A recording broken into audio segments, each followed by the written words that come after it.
Hi, I'm Heidi Gantwerk, President and CEO of Jewish Federation of San Diego County. Welcome to tonight's event, Enhancing Security in the Face of Rising Antisemitism.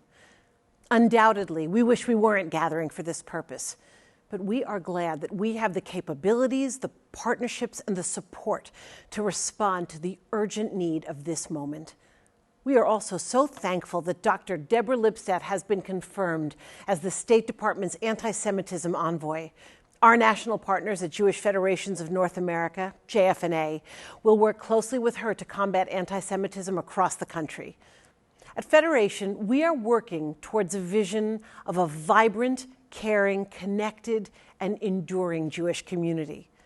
And that vision can only be realized if people feel safe and are safe when engaging in Jewish life.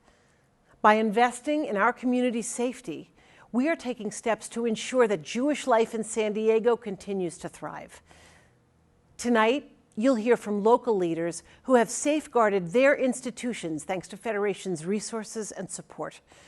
You'll hear how local partnerships and strong interorganizational coordination enhance the security of all local organizations. And you'll also hear how JFNA is addressing the rise of anti-Semitism nationally and how this development and their approach and investment impact us locally. Your generosity makes all of these efforts possible. Tonight is an opportunity to leverage your support further, to be part of a historic $1 million investment to expand and enhance the security of our Jewish institutions and all of us who walk through their doors. Right now, we are launching a national matching opportunity made possible by JFNA, which will bring in hundreds of thousands of dollars to enhance our security. Tonight, you'll see several ways to make your contribution, and we hope you will consider investing in this essential initiative. I am thrilled to introduce this next video, sharing JFNA's timely Live Secure initiative that has the potential, with your help, to significantly increase the funds and resources available to make our synagogues, our day schools, our preschools, camps, hillels, agencies, and all of our Jewish homes away from home safer for everyone.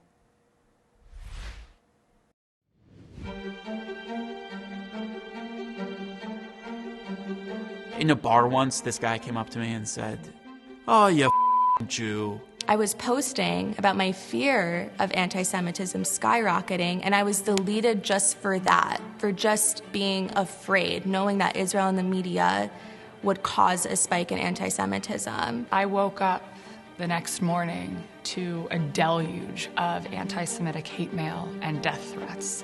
And I saw a message, and it said, "Get out of my country, you get back to Israel where you belong. That or the ovens, take your pick."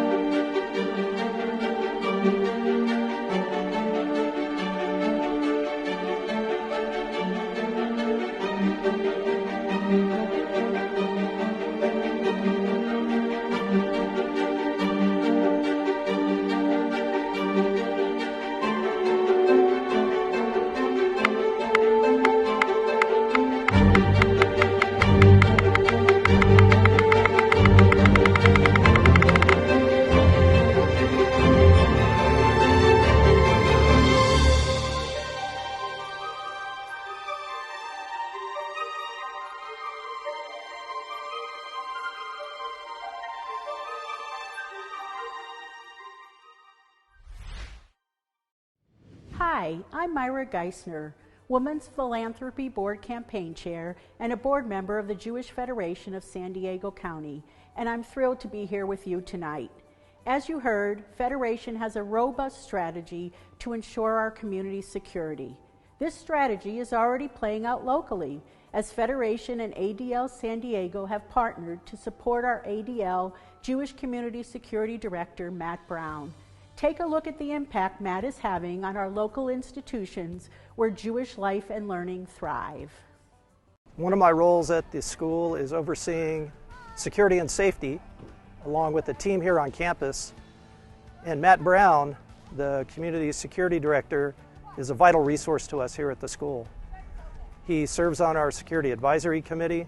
He's actively involved, engaged, listening, providing advice, asking questions. And in the broader community which we're part of, he's providing updates from law enforcement, incident reports, advisories that are critical to our ensuring security and safety here at the Jewish Academy. We are so proud to support the future of the Jewish community through Hillel of San Diego. You know, this is where young people kind of fortify who they are as Jewish adults and get to enter the community being more connected to each other, to Israel, and to San Diego as a whole.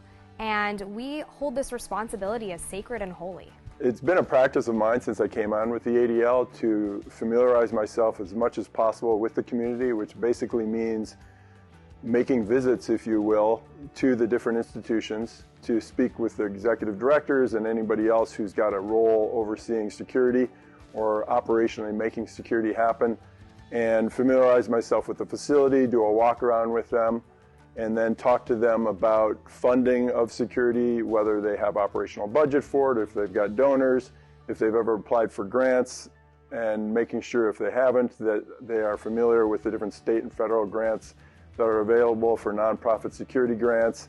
I also talk to them about their working relationship with law enforcement. And then I talk to them about their current state of security, not just their physical security where we're looking at cameras and fences and lighting and things of that nature, but also what protocol do you have in place? And we want our community, our students, our parents, our teachers to be focused on community life here and academics. And at the same time, security and safety is our highest priority. And we need resources, we need people like Matt Brown in our court helping us on a regular basis to make sure that we're safe. In the last year, we've had to completely change how we approach security because of the current increase in anti-Semitism nationwide. Matt Brown's been so helpful in making sure that we have the right fence size, to making sure camera angles are in the right position, to thinking through security ideas that we really hadn't thought about before. What we want to be able to bring back, if you will, is the comfort level of going into a Jewish institution to practice the faith however you would like to practice the faith, and it being as comfortable as it is in terms of safety and welcoming and warmth as it is to walk into a library or as it is to walk into a hospital, if you will. That's the objective. And so the idea is to help the institution get to that point where their congregants, their staff, their employees feel that level of comfort. Matt, please keep doing what you're doing. On behalf of everybody here at the San Diego Jewish Academy, thank you, and we look forward to working with you in the years ahead. Thank you, Jewish Federation of San Diego County, for investing in our security for the entire community. Having Matt as a resource has been indispensable for our success. Hi, I'm David Bark, Chair of the Israel and Overseas Committee and a board member of Jewish Federation of San Diego County. What an inspiring partnership between your federation and ADL San Diego. Over this past year, Federation also partnered with the Leachtag Foundation and the Jewish Community Foundation on another important initiative to help meet the increased security needs in our community.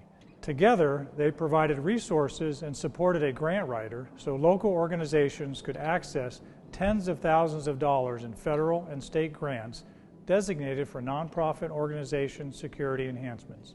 I'm so pleased for you to see the impact of this partnership and the impact these grants have on the security of our community. Security is a topic that is on everyone's mind.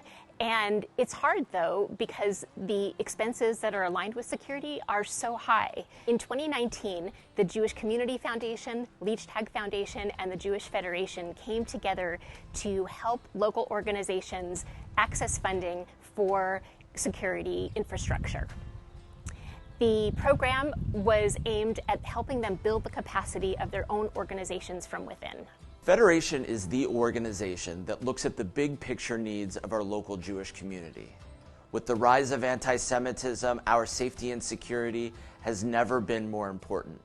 Over the past 3 years, Federation has successfully advocated for over $400 million in state and federal funding for the nonprofit security grant. Along with the Leash Tag Foundation and Jewish Community Foundation, we identified an important need in our community to help our synagogues, day schools, camps, JCCs, and agencies access government nonprofit security grants. The idea was simple: find qualified grant writers and underwrite their ability to help local organizations apply for state and federal security grants. With an investment of $100,000, we were able to help over 20 organizations access $3.6 million to secure their facilities. I am proud to share with you this story of success. So we heard about the opportunity to get a grant writer paid through our San Diego Jewish Federation, the Jewish Community Foundation, and Leach Tag, and we jumped on that opportunity to help enhance our grant writing. And after many tries and with our grant writers' enhancements, we were finally funded in 2022 for over $70,000 in security enhancements here at Or Shalom. It's one thing to be able to help an organization by giving direct funding, which all three of our organizations do. But it's another thing to be able to help them be more successful in the future and really build their capacity. And that's one thing that's very special about this program. Not only have organizations secured big dollar amount grants that weren't available otherwise, but they've also gained insights into how do they improve their overall security operations. We, for this grant cycle, had a total of 6 projects that were originally granted. We completed 5 of those projects. Inclusive within that is enhancing our security precautions. We have a fully secure campus. All cars coming onto our property are migrated through one particular entrance. Within the walls of the building, we have monitors that we can monitor, record, and rewind any of our 54 camera units. We have mag locks on the door with panic alarm systems that can be depressed in a lockdown type situation. So working with Jewish Federation, Leach Tag Foundation, and the Community Foundation, we look to increase our security as well as to enhance the security protocols that we already have in place through various trainings, as well as upgrading our security camera system, our fob system, and other lighting, etc., throughout the building to make this a safer place to be. Our security here is monitored, watched, and secure. It gives me the confidence, the knowledge to know that we have each and every congregant's best interest at hand. The leadership that created this program was very forward-thinking and wanted to create a program that was multidimensional and not just giving funds and having that be it. The real focus was on building up the strength of these organizations from within. This is an example of a coordinated effort to help our local Jewish community navigate a complex situation. I'm really proud of what we've accomplished together. Federation looks at security grants holistically. Forged in partnership on both the local, statewide, and national level, this fund had a ripple effect that will forever shape the safety of our Jewish community. Thank you to our Federation family of donors for making this investment in our community possible.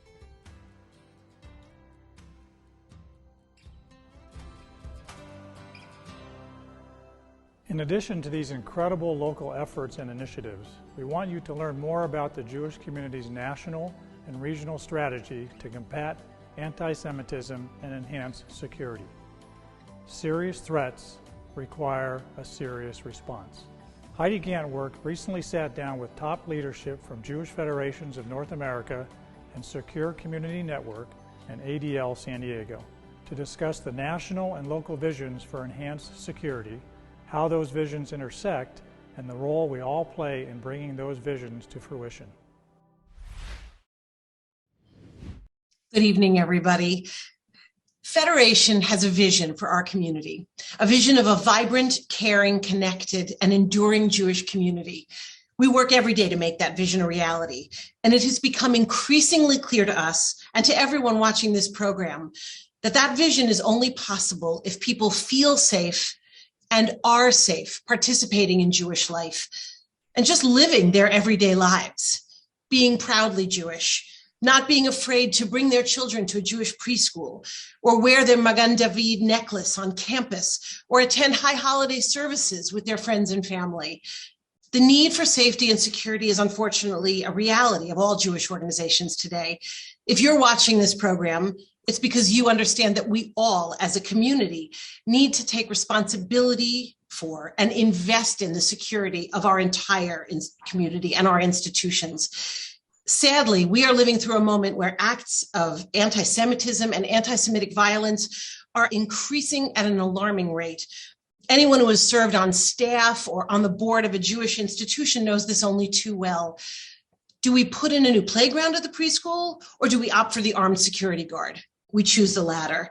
Should the youth group use their budget to go to an amusement park and have some fun, or to bring in someone who can do training around responding to anti-Semitic hate online? They choose the latter. If we're redesigning the entrance to a synagogue, do we opt for welcoming the stranger, or do we go for the best sightlines and controlled entry? We go for the latter. We've had the opportunity recently to bring clergy together from many different faiths to talk about anti-Semitism and allyship. And it was an eye-opening experience for both them and for us, to the extent that we are living in different worlds when it comes to issues of security. They're not worrying about these issues, and they don't have these budgetary pressures. Rising and increasingly dangerous anti-Semitism is the very real threat that drives our focus on security. And we know that every attack, every threat, we feel as a community. We felt it in Pittsburgh. We felt it in Poway. We felt it in Colleyville. A bomb threat to one Jewish institution affects all of us. It makes us all feel unsafe in our Jewish homes away from home. Security is no longer about individual institutions, but about securing the community as a whole. So that's why we're here today, to talk about how we as a Jewish community can collectively look at security in a way that will keep us safe and allow us to thrive together in community. So to do that, we are so lucky to have three incredible guests with us. I'm going to start by introducing our guests, and then we'll have the chance to have a conversation. We have Brad Orsini. Brad Orsini, since 2020, has served as the Senior National Security Advisor to Secure Community Network. In his role, Mr. Orsini provides security consultations, training, and direct response to critical incidents to Jewish communities throughout North America. From January 2017 to 2020, he was the Jewish Federation of Greater Pittsburgh Director of Community Security, the first person in that role. He began his career in the Marine Corps, attaining the rank of captain, and that was followed by nearly a 30-year career with the FBI. Welcome, Brad, today. We also have Julie Platt with us. Julie is the National Campaign Chair and the next Board Chair of the Jewish Federations of North America. She's also the immediate past chair of the Board of Directors of the Jewish Federation of Greater Los Angeles and serves as chair of the Foundation for Jewish Camp.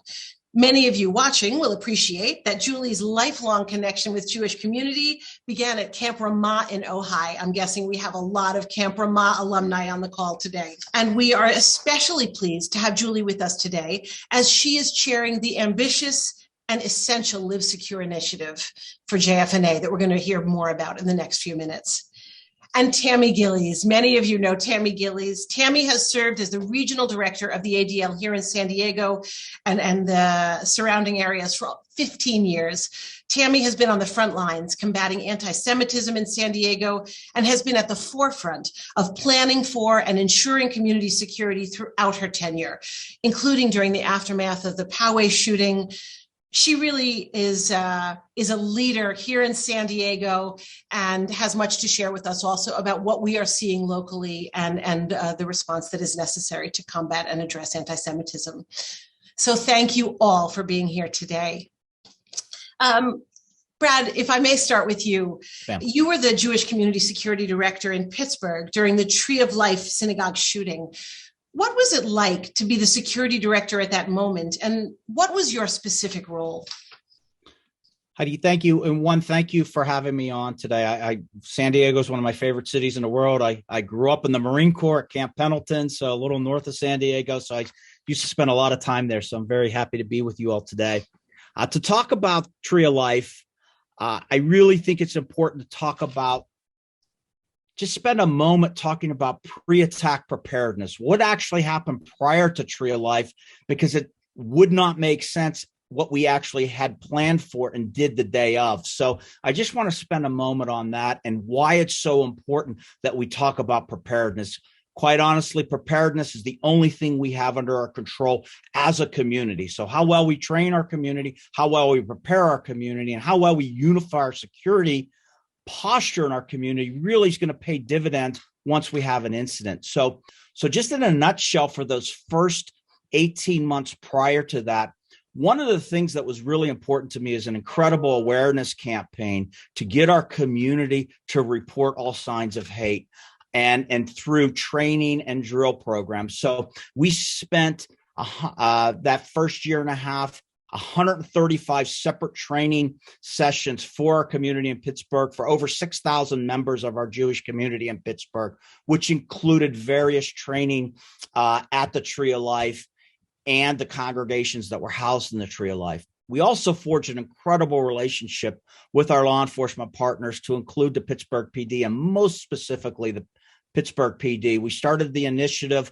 following the National Holocaust Museum, where we trained all our police recruits starting in July of 2017. We spent 4 hours with them before they graduated, and they had a great cultural experience, what the Jewish community is, who we are, where we're located, and the sensitivities if we have an incident. And now, if you fast forward to Colleyville, we have those survivors as well. And we talk about the importance and impact of training. But on that day, our crisis management leadership team went into effect. And within an hour to 2 hours, we had our team put together, and we were really talking about what was our goal for Pittsburgh community. We still haven't cleared out the building of Tree of Life, and I was still with our law enforcement partners, went over to the JCC, and we had a leadership meeting with our leadership team and said, what is our goal? And our first goal, and this is going to sound very strange to everybody, was we need to make sure we open our community back up on Monday morning. One of the most important things we did. So how are we going to effectuate that goal, knowing that we still don't even know who our victims are? So we really started putting our team together and getting resources necessary, because we know that, and Heidi, you framed this beautifully. What happens in Pittsburgh just doesn't affect Pittsburgh, not just the state, not nationally, but internationally. And we saw that in Pittsburgh. And so we knew we had to reduce anxiety across the United States. And so while I was working with the law enforcement team and helped to identify our fallen, we were also building our resiliency plan and our response plan. So one of our first objectives was to have, within 24 hours of a shooting, convene our security council, which comprised of 3 to 5 members of every one of our organizations. So we had a few hundred people at the JCC, at our witness relocation center, 24 hours later, giving them a briefing on how we're going to open up our community and what are those security resources necessary. We put $100,000 right away to hire armed security, so they would be available Monday morning, so we can get people back in our schools, so we can get people back to morning minions, and really just start functioning as a community as we're still trying to really unravel what happened in the facility. Unfortunately, after one of these incidents, it's just not the resolution of the incident at hand. Now we had to prepare 9 families for 11 funerals for 11 folks. We had to prepare for vigils the next night. We had to prepare for pop-up vigils. We had to prepare for week-long shivas at all our locations, all while we were still receiving threats on an hourly basis from like-minded people in the white supremacy world that were trying to push down what we were trying to accomplish. But I will tell you, Pittsburgh is an incredibly resilient community. We worked in 12-hour increments, and probably one of the biggest things we did as a community through our communal security program was to let law enforcement know where every member of our community was going to be, every vigil, every morning minion, every school that was opened up, every early learning center, so we can make that community feel secure. And I probably took a little longer, but I could probably spend hours talking about lessons learned. And really the lessons learned is pre-attack preparedness, how much we prepare our community, is really going to dictate how we resolve and how we reconcile what happened and to go stronger and to become more resilient. And I'll leave it there, Heidi. Thank you. I have no doubt that it would be a fascinating seminar that you could run, and I'm sure you have. And those lessons that you have taken away are part of, I know, what we hope to bring to San Diego through Live Secure. Tammy, some of this sounds, I'm sure, very familiar to you. You led our community admirably through the horrible shooting death that resulted with Lori Kay, a blessed memory's death at Chabad of Poway. What did we as a community learn from that experience, and how has it shaped your approach to security since that day? Well, thanks, Heidi. I think that a lot of what Brad just spoke about happened here as well.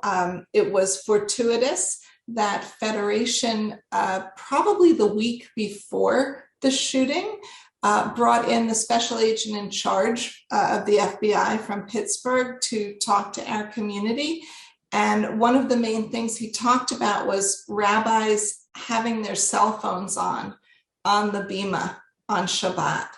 And I can't tell you how helpful that one piece of information was, as Brad said, in the training, in the preparedness, so that when the bad thing happened, we were able to reach so many more people at so many synagogues. So, when I think about Chabad of Poway, I had been with ADL, for 12 or 13 years at the time. And I'm going to say that nothing prepares you for that moment. Nothing. I got the call from the sheriff's department seconds after the shooting. And the most important thing that happened in those few moments was that I was able to connect with ADL Center on Extremism. We were looking at the manifesto that the shooter had posted online, and the Sheriff's Department and the Center on Extremism were working together to determine what they could about the shooter. Was this the same guy that set the arson at the mosque a few weeks earlier?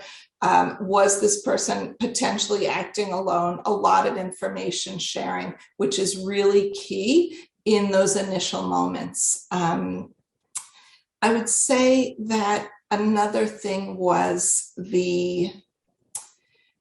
Brad touched on this, and it's about the impact, right? I learned really firsthand. I mean, we talk about it in all our trainings, like that a hate crime impacts the whole community. But what we saw was just this ripple effect of who were the actual victims of this. And it is not just those who were there and their families and the Jewish community, and actually the greater San Diego community, who felt really unsafe as well at the time. And it was also a confirmation of the relationships, talking about the sheriff's office contacting me within moments. I heard from every single chief in the county, from sheriff's leadership, from the mayor, from the governor. What could they do for the Jewish community? And I think I'm going to add that most of those chiefs and sheriffs had previously been to Israel with me, with ADL. So they really understood sort of terror and what was going on in our community. So the importance of the relationships is something that I just cannot stress enough. And,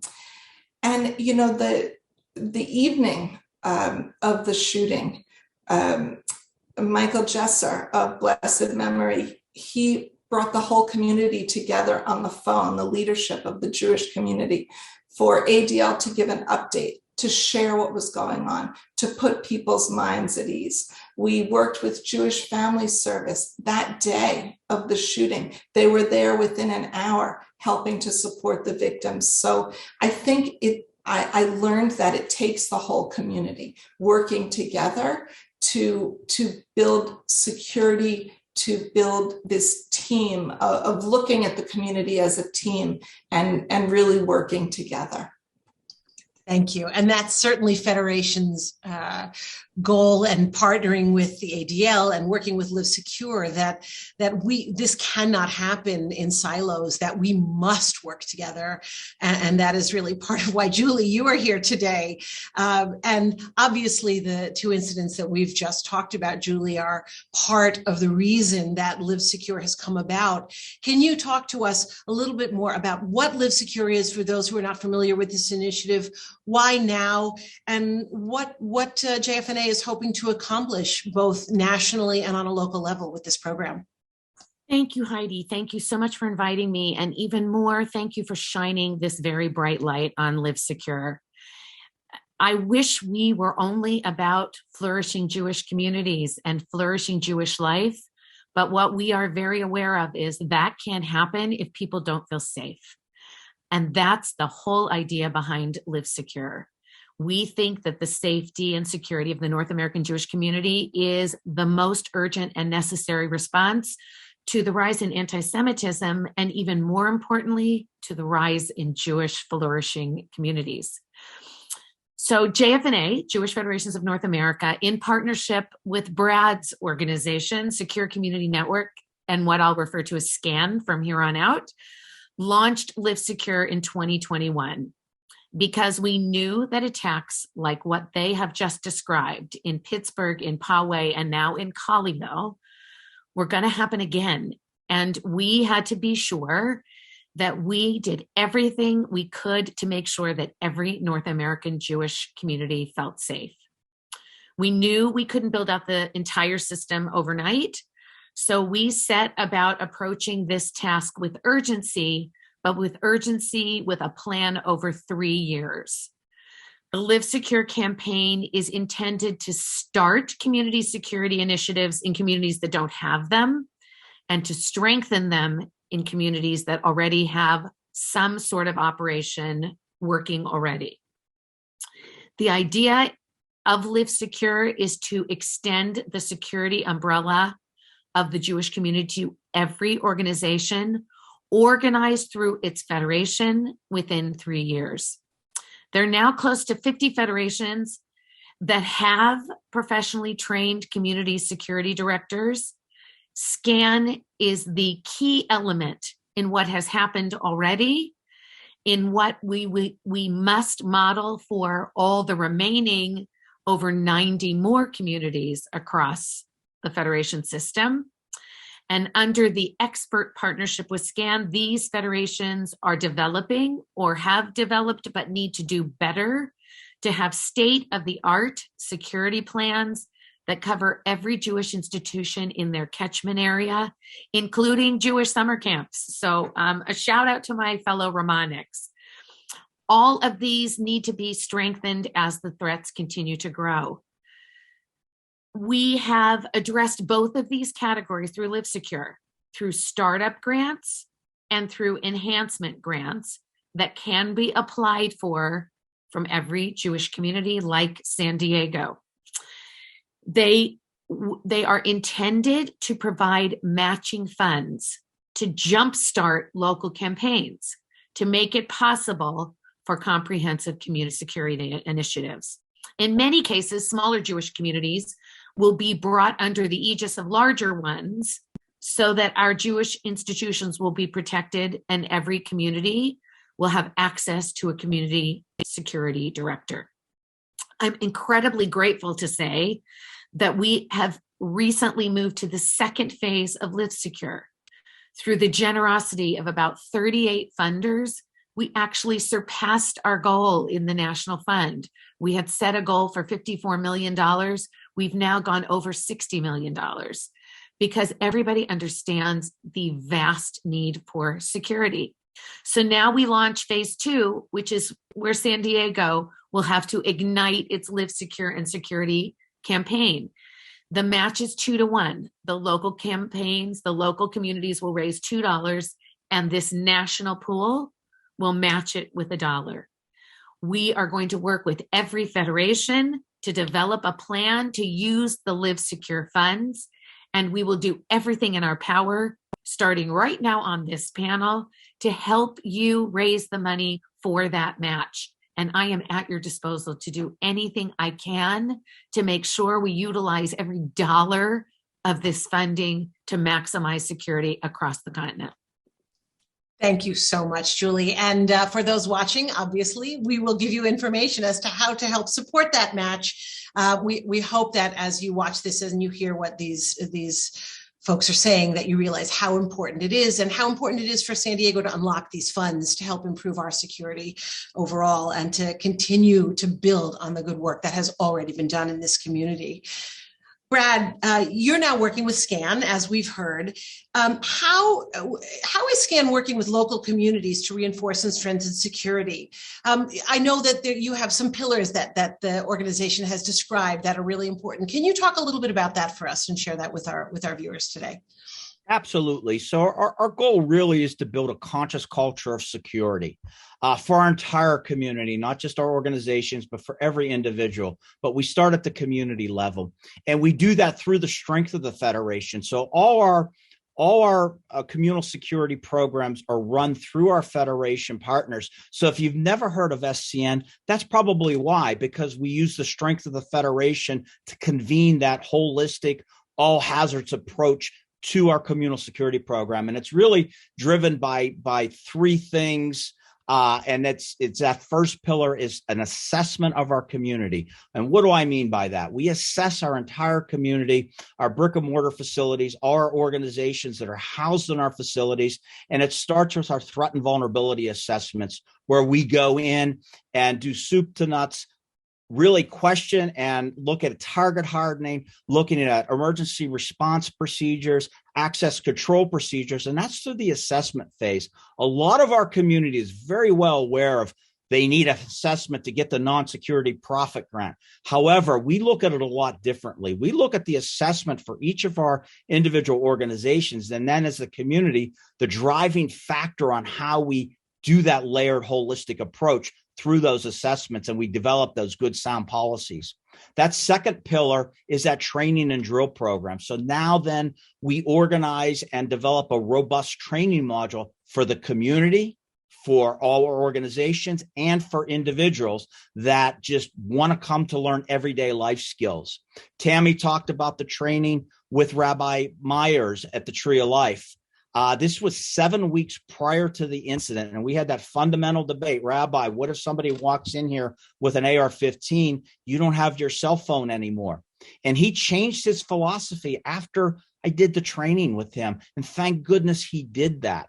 And he listened, and he was so instrumental in being that first call to 911 that day. We know the impact of training. And more than just doing that classroom training, our security directors in our program spend so much time in our facilities doing drills. It's one thing to get classroom training from our law enforcement professionals. It's a separate thing to put our community through that. It's not scary. It's an empowerment drill, mostly. So we reinforce in that muscle memory in our brain what we learned in the classroom. And then our third prong, which is, quite frankly, one of our biggest, is our threat mitigation. And what do I mean by that? What is our threat mitigation plan to bring awareness to our community, to identify the potential threats in our community, the persons of interest in our community? And so our communal security directors really follow that information collection and sharing. And our security professionals are all coming from law enforcement. And so we also require our security directors to do initial assessments and investigation, which leads to that intelligence that we provide to law enforcement so they can predicate an investigation to mitigate the next attack. Then we do a response, an incident response if we have an incident. And then on the unfortunate site, we need to make sure all our security directors have a good crisis response and resolution in case of worst case scenario, right? And at the whole time, we are looking at law enforcement engagement in all three aspects and all three major pillars to make sure, hey, we open up our community for all law enforcement to do training in and out of our facilities. We celebrate Law Enforcement Appreciation Day. We let folks come in. I can't tell you, that is the most important thing. And Tammy mentioned that, relationships, how much we engage with law enforcement. And pretty much everything I'm telling you right now is free. And when we do those programs, it's really kind of the power of the community that we give them the skills necessary.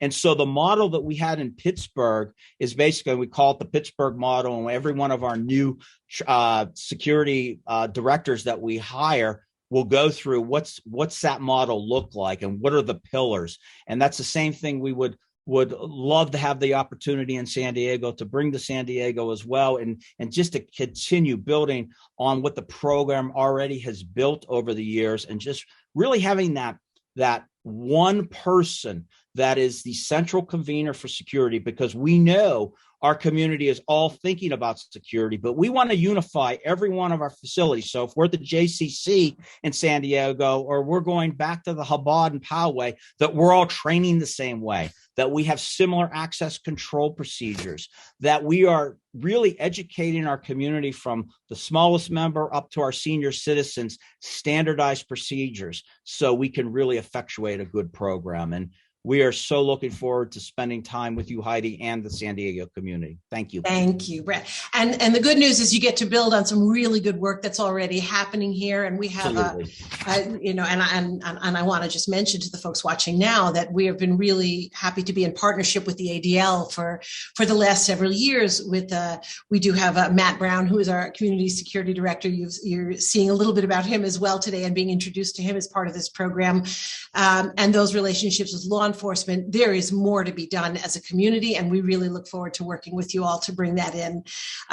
Tammy, recently you and I were at that breakfast that I alluded to earlier with faith leaders, and you spoke beautifully at that breakfast about the perfect storm for anti-Semitism. That was the phrase that you used. Can you talk a little bit more about that and why addressing anti-Semitism has become so much more challenging, and why you feel like the last few years have really brought just a whole new level of challenge to our community and to communities all over the United States? Yeah, thank you, Heidi. I also have to say that was a really amazing event that you and your team at Federation put together. Incredible faith leaders from all areas in our community coming together was really important. So the perfect storm, I say that because, and I'm sure those watching today understand that in our history as a Jewish community, we have faced anti-Semitism coming from the far right. We have faced anti-Semitism coming from the far left, but not at the same time the way that we're facing it today. So we all know what anti-Semitism on the far right looks like. It is the most violent form of anti-Semitism. It looks like Charlottesville, Jews will not replace us. We all know what that looks and feels like.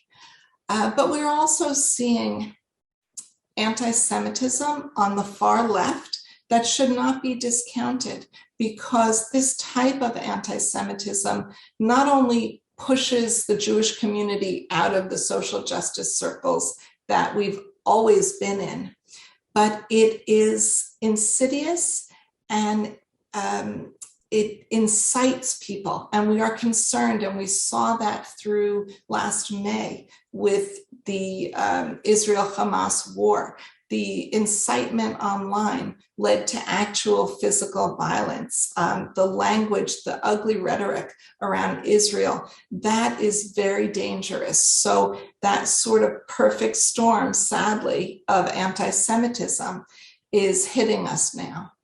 And I would say that when we allow anti-Semitism to become politicized, then only the anti-Semites win. I'll give you just a moment of hate crime statistics, since that's a lot of ADL's work. So across the country, when you talk about religious-based hate crimes, 58% of all religious-based hate crimes target the Jewish community. We are 2% of the population, and we are on the receiving end of 58% of all religious-based hate crimes. So I let that sink in for just a moment.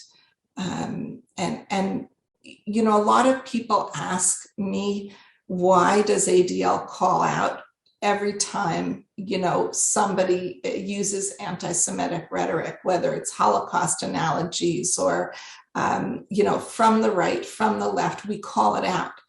And the reason we call it out is because we're concerned about the normalization of anti-Semitism.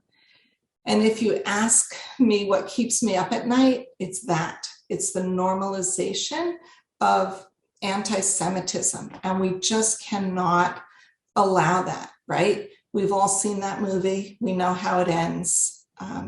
We have to be vigilant. So at ADL, every day we receive incident reports from our community. That could be graffiti, vandalism, harassment, any type of anti-Semitic hate incident comes into our office. And as you mentioned, Heidi, Matt Brown receives those along with a whole host of other folks at ADL. It goes to our Center on Extremism, and we deal with that in the community. We work with law enforcement. We work with the targets of that anti-Semitism. And we just see those numbers rising all the time. And one thing I'll add is the anti-Semitism that we're also seeing in our schools, because if that rhetoric is normalized at home and on social media, we're seeing the results of that in our schools. And so it is critical, the anti-Semitism education work that we're doing in the schools, because, you know, security is absolutely critical for today and probably for the future, but education is also critical in making anti-Semitism something that should be unacceptable in our society. Absolutely. And I know that ADL has been involved in a tremendous amount of educational programs in our schools. And you know, Brad and Julie, we've seen some significant challenges in our schools here in San Diego over the last few years regarding anti-Semitism. I am sure we are not the only community that is dealing with that. So, Julie, to that point, talk to us and our viewers today a little bit about JFNA's relationship vis-a-vis anti-Semitism. What steps is JFNA taking to address these, and how are you engaging with local federations and also other groups nationally to address and respond to what we see as this really worrisome rise in anti-Semitism? So I will tell you about that, and I'm going to hope to end what I remark on with some positive wins, because I'm feeling my blood pressure rise as we discuss these things. It is a sad place we find ourselves in. So I'm going to try to focus a little bit on some positive wins. We are on the front lines of advocacy on Capitol Hill. Most recently, JFNA formed something now known as the Advocacy Corps, full of volunteers who, when called upon, are able to advocate on the issues that matter to all of us, in partnership with SCAN and ADL and everyone else who can bring pressure to bear as needed. Jewish Federations has an Israel Action Network. It's a go-to resource on anti-Semitism, but sadly on anti-Israel advocacy, because of course we know they are interlocked. And we have not spoken about that, but it is the case that intersectionality jabs us all the time of anti-Zionism and anti-Semitism. We work with communities across the country to counter extremism, to provide information, to build strong ties with other faith-based communities, and to advocate for policies that affect us. So, for instance, we've all worked together to have the results that we've just seen in the increased budget for nonprofit security grants that will double last year's from 180 to 360. We've all worked so hard. We have spent so much energy at JFNA to get Dr. Deborah Lipstadt confirmed. She's confirmed. But that's 8 months after that process began, and we now finally have an envoy on anti-Semitism. We work on policies and on legislation to curb BDS. We have to face those challenges as well. And we do all kinds of things to advocate for education for the non-Jewish community that include visits to the Holocaust Museum in DC, interfaith dialogues, and everything we can think of to bring our communities together. And we are a resource to San Diego and every other North American Jewish community to help you fight both anti-Israel and anti-Semitism. One of the things that comes up, and I know we think about this in my synagogue and many synagogues and other organizations, the act of balancing the importance of security with hachnasat orchim, with welcoming the stranger. Any advice for how we do that and how we can think about that? You know, I'm going to use an analogy since we're going to be talking, or you're going to be talking after this panel about raising money for Live Secure. It's the concept I think of as the and concept. So, you know, everybody on this that will be listening to this panel are wonderful contributors to the San Diego Jewish Federation, but we need them to think of Live Secure as the and, as opening their hearts and their generosity to add funds to Live Secure. It's the same with security and flourishing Jewish communities. We actually have to do both to provide an environment of welcome while being smart and safe. We don't have the privilege of doing one or the other as Jews. We actually have to do both. Take responsibility for security while making sure that we present as a welcome and wonderful place to practice Judaism. Wonderful. And, you know, clearly the people watching this understand, and every organization that I work with, and that's pretty much most of the Jewish organizations in town, we have seen a sea change in their awareness, in their budgeting, in the demands from their constituencies. And this is not a should we anymore. It's we must. As you said, Brad, we must. And this is one of the tools, Live Secure, that we're going to use to enable and build the capacity for every institution here in San Diego to be able to be as secure as possible. With that, I want to thank you, Brad Orsini, Julie Platt, Tammy Gillies, for spending your time with us today. This is such important work that all of you do. We are so grateful and so proud to be a partner with all of you in it. And we hope that everyone watching today will support the continued enhancement and building of all of this work around security here in San Diego. So thank you all for your time, and we will keep working together to keep this community safe. Thank you, Heidi.